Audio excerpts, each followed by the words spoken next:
Hi everyone, thanks so much for joining us today. My name is Debbie and I'm on the creative design team at Sizzix. And are you in feast mode?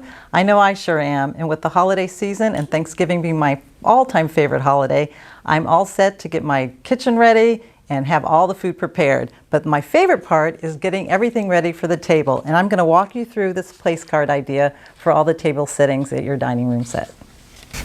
So creating this cute little pumpkin, I'm going to be using our scoring board and trimmer tool. It's a tool that can score and cut all of your needs, whether you're going to be doing boxes, envelopes, or cards, but I'm going to show you how to do this rosette. So using graduating sizes of the rosettes and a few of our essential dies with a heart and a circle, you'll be able to create this really cute Thanksgiving turkey for the place setting. Whether you're going to be using for a place setting or actually having it in front of a dish to say what the item is that they're going to be dining, this is another way that you could do. So pumpkin pie, turkey, whatever, but I'm going to share with you how to make it for individual names. So I have some pieces already scored because I figure you don't need to watch me do the entire thing, but I have pieces already cut and scored, but I'm just going to walk you through some of the essentials. So I have this one already scored at a 1/4 of an inch, and I'm just going to walk you through showing you how to score it in just a few more pieces so I can get started on it. So to have the scoring board and trimmer onto the scoring mode, I'm going to lift up this little part here and bring it down, and it snaps in place. And then you'll be able to see your markings here so you'll know exactly however wide you want it to be. I did these, since this is the smaller rosette, the scoring lines where I'm going to be doing the fan folding is a little narrower than the rest of it. So I did these at a 1/4 of an inch placement, the score lines. So I have some already and I'm just going to do the rest.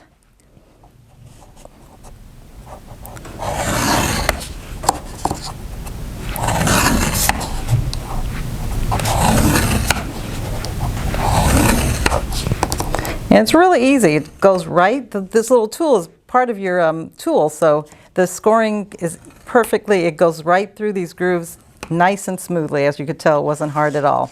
Now I'm going to be trimming it. So I want to cut this to a 1 1/4 inch width strip. So think of all the rosettes that you can get out of just one piece that you've already got all set. So I'm going to lift this back up because now I'm going to be in cutting mode. And now that's all set to go, and my trimming marks are here and also here. So this is going to be at 1 1/4 inch. And bring it down. And I can see the marking right there.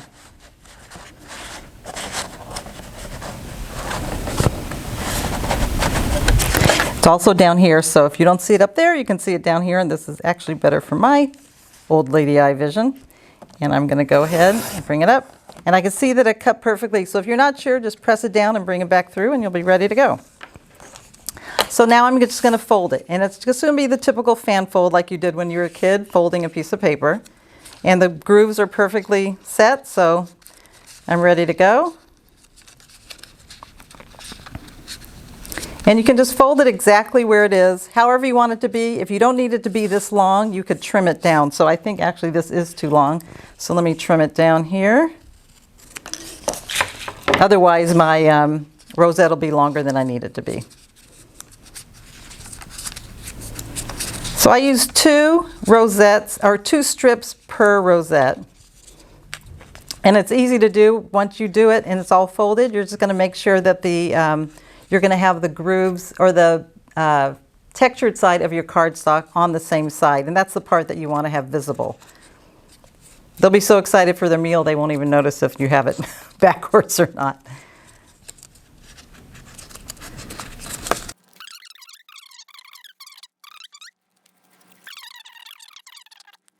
And then the last ones. And then just for me, just to make sure it has a nice, substantial, sturdy adhesive, I use a hot glue. So I've got it all set. This one is already done. So what I like to do is just see where the pattern, what the textured side is. So this is textured side up. I like to just kind of lock this piece onto the one like this instead of doing it this way, just because I like that locked piece to be underneath. So I'm going to go ahead and take my hot glue gun and put some adhesive right there on top.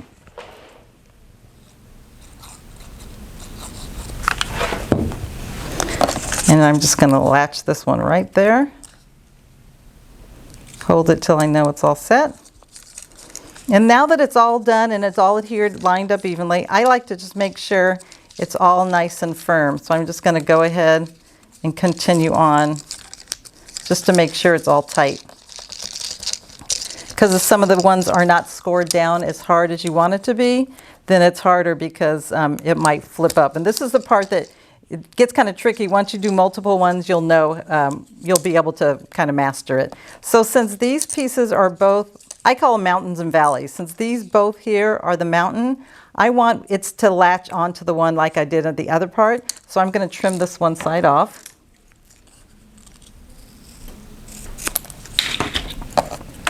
Now this piece will latch right onto that one underneath it. So I'm going to put the hot glue under here.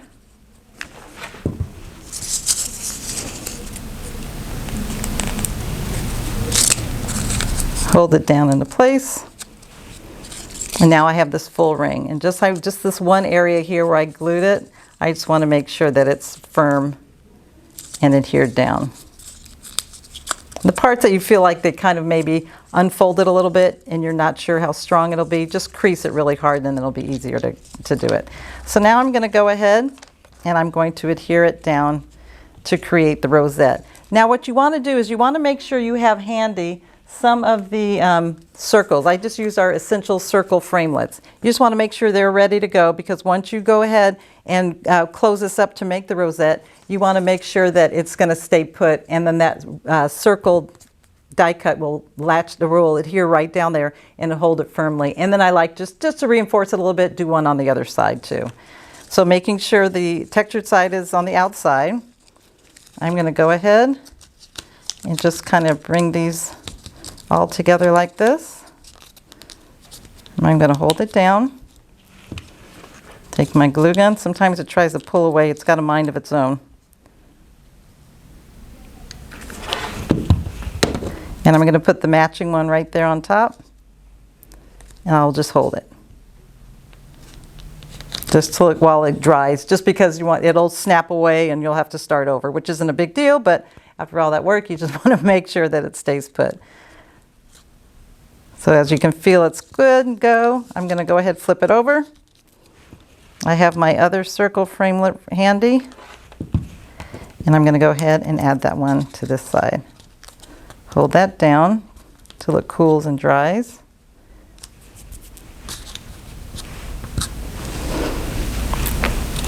And it's so much fun because I could have done a darker red color or a brighter orange color just because of the turkey, nice fun fall colors. It's kind of fun to just, they could all be different. They could have the green in it, different shades of brown. They all don't have to be identical, so that makes it a little bit more fun. So here's one all set and ready to go. Actually, I just realized, of course, I wanted to do a brown in the front only because I wanted to make sure that it matches his head. So I'm going to cover this side here, same exact size as the yellow. There. That way I know it's going to match his little face when it goes on there. Okay, the next one I have, I've got this one already done, but this one I did a little bit wider just because it's a wider rosette and it's a bigger piece here. So I did this spacing here a little bit wider. This one's all set to go. I'm just going to cut it in half. Let's see. So this is 4 inches, so I'm going to cut it to 2 inches. And I've got it still in my cutting trimming mode, so I don't have to worry about that. I set down.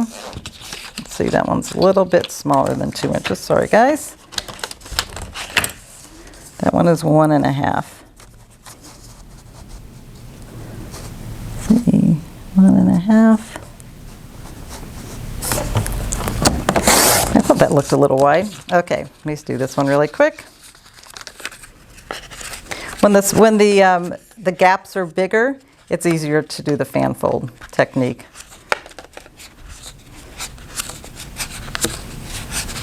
Kind of like the fans you used to make when you were a kid.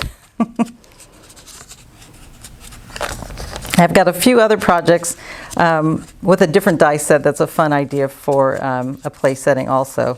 And if you have all the pieces already ready and all cut, you can have somebody help you put it together.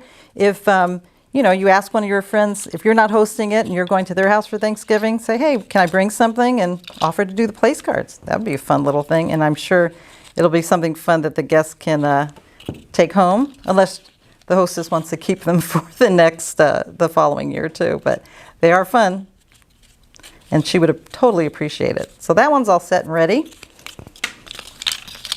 And make sure this is latched onto there, so the way the scoring mark went, I was able to have it without me having to trim it. So it did the mountain and valley all set and ready. Oops.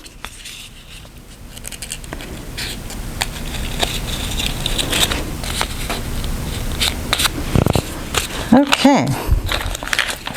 So this one looks like it's pretty firmed up pretty well for me to be able to not have to do the extra creasing on it, but sometimes it snaps away, jumps up, and does its own thing. But this one is good. Oops. Get my circles all set. Got those all ready.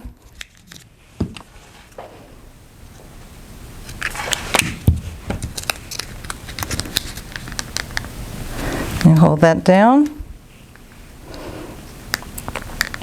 It's a fun little idea if you don't mind any dimension on a card or on a invitation. If you're doing these at the Thanksgiving table, it'd be a cute idea to add a little something to the invitation as well. And hold that down because it looks like it's getting ready to crawl away from me. Okay, put one underneath. That's why it's so nice to have these circles already handy, because you can just quickly grab them and adhere them down. So here's this one all set, and this one's all set. Last one will be his big back feather, and I have this one all ready to go, so you don't need to see me doing any scoring. Let me just see if I can match it right on there, and I can. Oops. Close that down, and this is the same. This one has a half an inch, or 3/4, yeah, half an inch, I think, of the scoring lines. And this one will latch right back on that one. I'm going to adhere this piece to this end.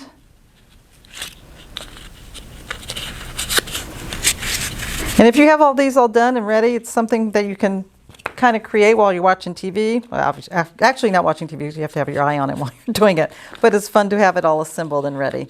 So this piece here, I want to make sure it's closed down and nice sharp fold.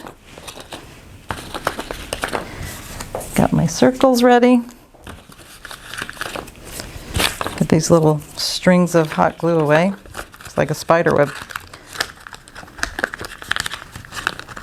My friend and Alexis and I always laugh because these kind of remind us of lampshades when they're partially done. So that's another project you do if you're doing a little dollhouse for somebody. This one's being a little moody here. There we go. So this is the bigger one.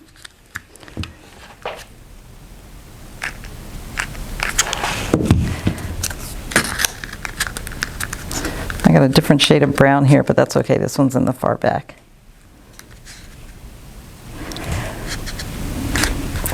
And it's bigger, so there's a lot more glue. And then I want to make sure that I've gotten it closed on the whole diameter of this rosette, otherwise it'll snap away. And then once it's cooled down, I will flip it over. It's taking a little bit longer than I thought. And you can have, like how I did the little names here, you can have them pre-printed. Just cut them out in a little strip, however you want it to be. And I'll show you how I just kind of curved it around to create the kind of the whimsy looking flag banner effect. And I just used the little tool that comes with your scoring board and trimmer set. So all the little pieces that I'm doing, some of them I just fussy cut. When I do the eyes, I just use a regular hole punch. Or one of the other projects I'm going to show you, I took one of my favorite alphabets and just did the center. So when you cut out the letter O, you just have that little hole, the little pop out. So you want to make sure you save all your trash. Got a little glue on the back, but that's okay because that's the back side. Okay, so we have the back feathers. A little more glue here on the bottom here. We've got the center. Oops, this one's coming undone. Hang on. Put a little more glue in there.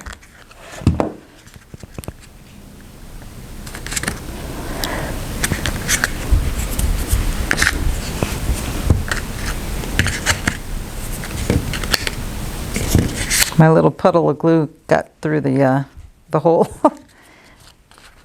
Clean that up a little bit.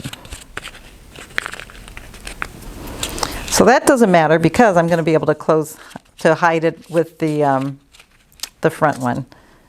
So this is how it'll be when it's all put together. And now we'll be able to assemble it. But first let me tell you what I did with the face. So for the face, I took one of our heart framelits, whatever size you have. I mean, your pumpkins can be actually smaller. They don't have to be this big. But I took one of our heart framelits and you get, I believe you get, I don't want to say how many you get, but you get a multiple set. They're all nested inside each other. This is probably the second to the smallest one. And I just slid it in there. And I'll show you how I did. I just did a little cut and it creates his little face. So for his little, I don't even know the name of it, that dangles underneath, I just took a piece of red cardstock and I'm just going to fold it down the center.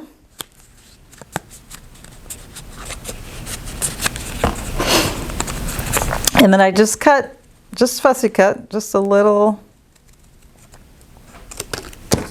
I guess when it's all done, it looks partially like a teardrop, but you want to have it on the fold because you want to make sure that it is going to be going against his little face. So I have that down there and I'm going to adhere it to the base here since I have it on the fold.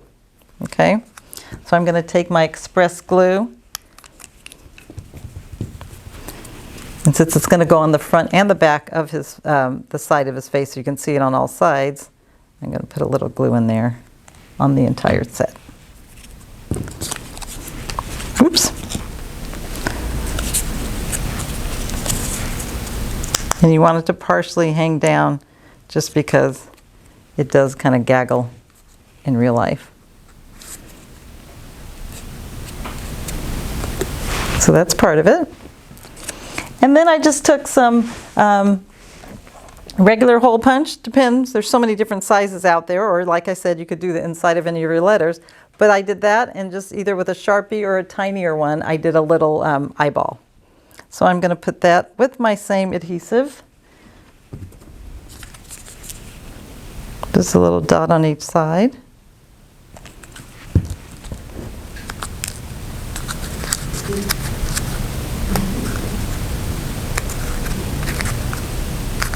He's looking up on that one. And then I'll do one on this side as well.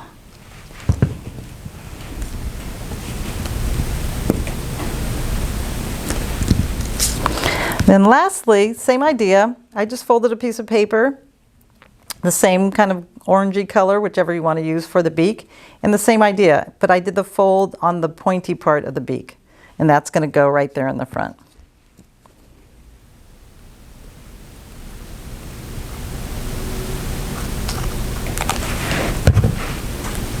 With the pointy part out, obviously.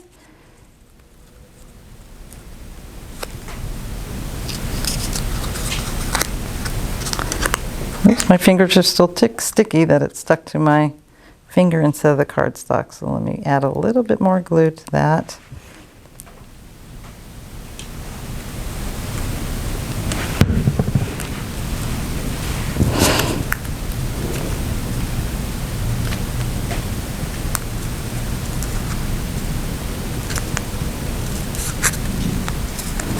Okay, there's his little face. And now I'm going to, what I like to do is trim just the yellow one, because that's the part that's going to slide his little head into. So I'm going to choose which side I like the best. This is the side that I did the brown on, so obviously that will be it. And I'm just going to cut it just a little bit into the base of that. And that way his body, his little face will slide right up in there, kind of like in the little slit. But you want to continue on up because you want this to be flush against the base. So I didn't do the slit high enough.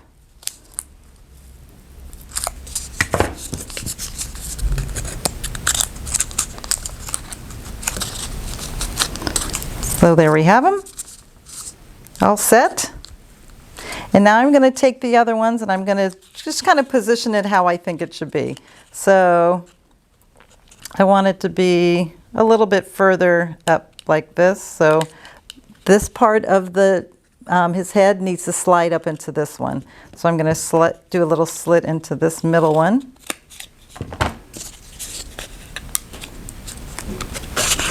See where I put it? There it is.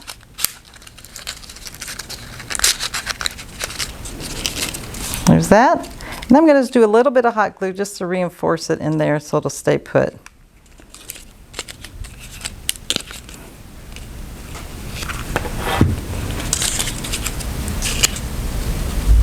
Hold it down so it stays until it dries. And then the last one will be this one here. Obviously, the bigger one goes in the back. And I'll hide up my little messy piece here, which is perfect, that doesn't have to be visible, or I could have done it on the back side.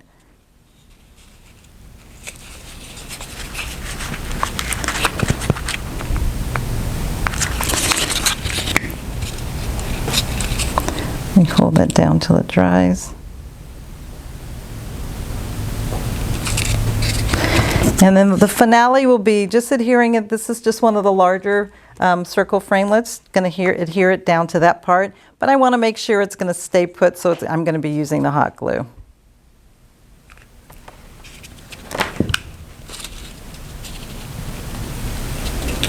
And you just want to center it on there.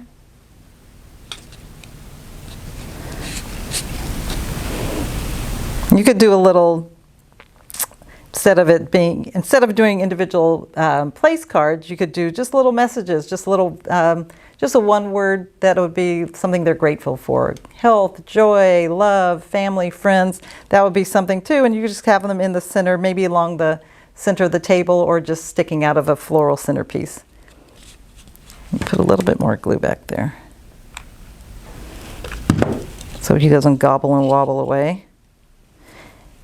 He's kind of moving, but, and then this is the last part I was telling you. So I cut one of the names, and I'm just going to do the little, kind of like the little typical banner flag technique there on the side.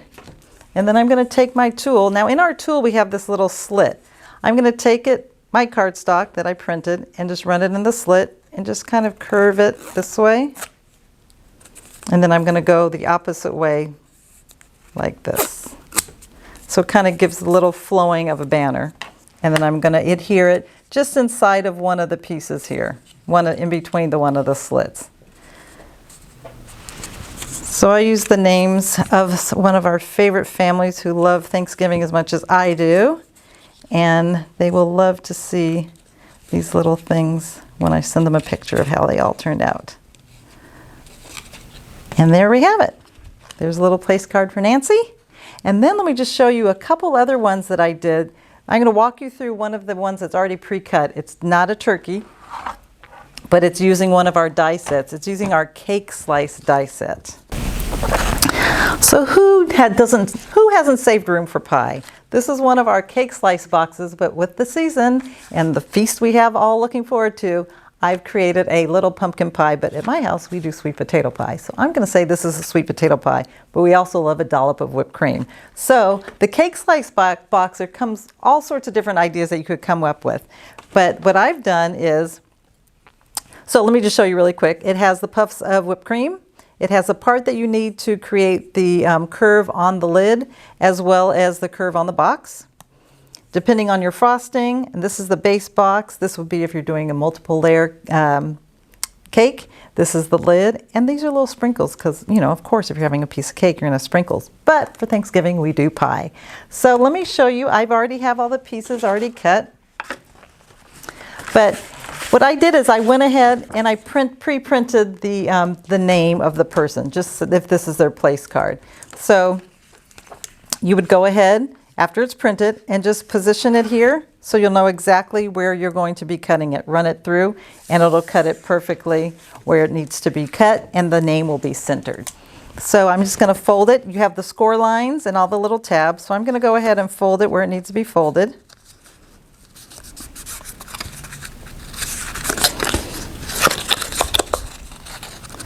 And this not only acts as a little party favor, but also as their place card. So I'm going to use the same little tool that I did before.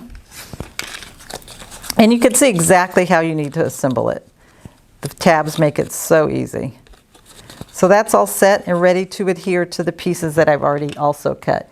Now these are the parts that will create the area of the pie that will go into the box itself. Now this one, now that I look at it, I should have done it in the color of the actual pie, but this is just giving you an idea of how to assemble it. So you're going to turn the tabs down. They're all scored right there. And these will adhere to the inside of the lid that has Mike's name on it.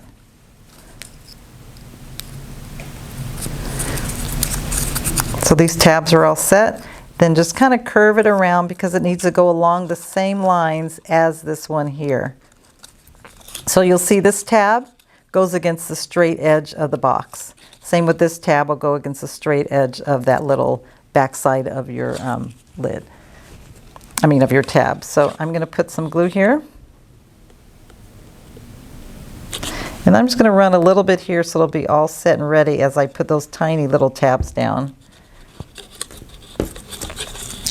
So this edge will go right there.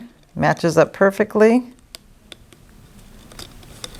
Let me hold it down for a second. My express glue dries quick, so it won't take too long. And then I'm just going to turn those little tabs, just walk them right, lay them right against the back edge of the lid itself, and they fit perfectly down. And this final tab, so you could see why it should be the same color as the box, because it's technically part of the lid. So I wasn't thinking, apparently.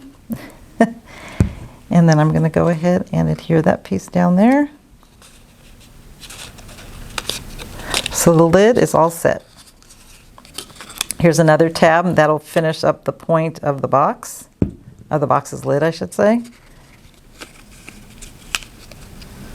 Hold that down. Okay, so this is the same idea as the other one, but this one has actual score lines. I don't usually score it because I don't like the chiseled, firm folds of the back of a box. So I do the same thing. I just kind of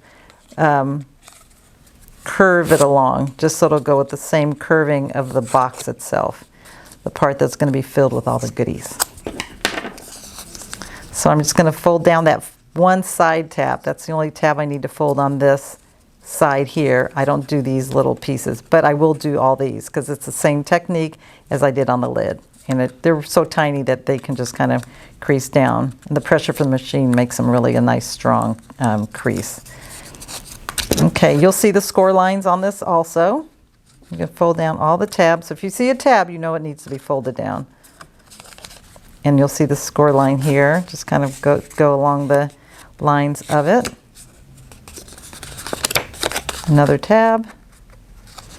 You could do, this would be cute. You could do it in a red lid and do little strips of this color, and there you've got a cherry pie.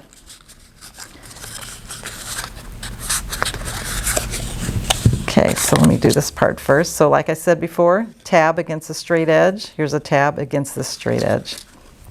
I'm going to do a little line of express glue here, and then get the adhesive on that tab.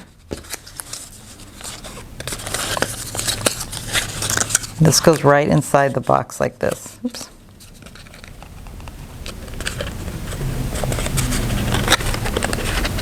So it's the reason this is so wide is so you can fill it with all sorts of goodies.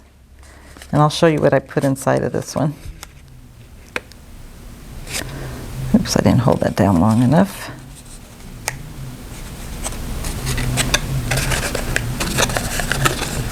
It's such a cute box when it's all done. But you don't want to just pack it up because Thanksgiving's over. Like I said, it's a cake slice box. So you have all the dies that you need to make a fun little birthday cake or red velvet cake. And you don't need a perfect crust for this pie. Lastly, for the box, I will put some express glue on the final tab there. Hold that down. Now for the frosting of the whipped cream dollops, you get 2. So I cut it 3 times. That way I was able to create this bigger puff. It depends on how much whipped cream you like. But what you just do is you fold it on the lines, and then you just go ahead and you match it up against the one that's corresponded with it. As far as how the folds look, you can just line it up right there on side. So I'm going to put a little glue there. I pre-folded these so that makes it a little bit easier.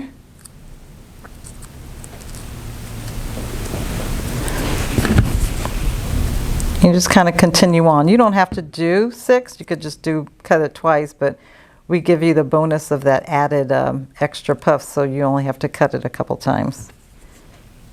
Or actually, you just have to cut it once, or each one once, because that way you have plenty. But for the people that like a lot of extra whipped cream,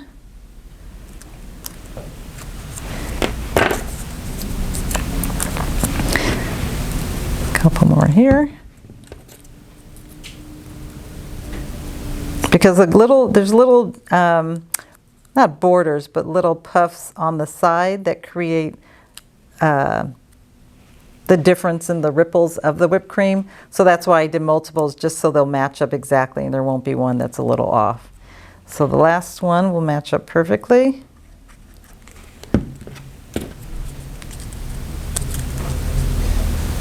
So wet glue is good for this part, the wet adhesive, but adding it to the actual piece of slice of pie itself, I like to do the hot glue. So to put this on the box, I put the hot glue.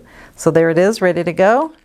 I've got Mike's slice of sweet potato pie all set. And he does like whipped cream, so let me go ahead and put that on there.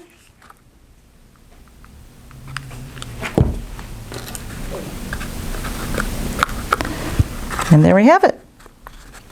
You always save room for pie. And let me just show you just a couple more that I've done. With this same exact pie die set, I created a little turkey. So the same idea, but I did it on having him stand up vertically. Took one of the die sets. This is the Tim Alphanumeric Bold die set, alphabet. And I just did the same scallop circles, one of our nesting sets. And I did it in graduating colors. So this is the same color cardstock you could do for the other one. Infinite Doodles is what I did for the little red piece underneath the turkey. I don't know why the name's not coming to me. The center of a O, and just little hole punches, and then part of Infinite Doodles as well. This is another little box and a place card. How cute is that? It'll stand up perfectly on the table. And another fun one I did with the rosettes is graduating it in size, adding a little banner for somebody's name. And how cute is that? It's just 1, 2, 3, 4, 7 different sizes of rosettes, all graduating and then getting smaller again at the bottom, and it makes a perfect setting for anybody at your Thanksgiving table. Okay, so I hope you enjoyed the projects I've created. I hope you're looking forward to Thanksgiving as much as I am. Just by making these, I can pretty much smell the goodness in the kitchen, and having everybody sit at the table, love their little place settings. And if you make a little place setting that is a box, fill it with something good and tasty. Thanks so much for joining us, and we'll see you again next time.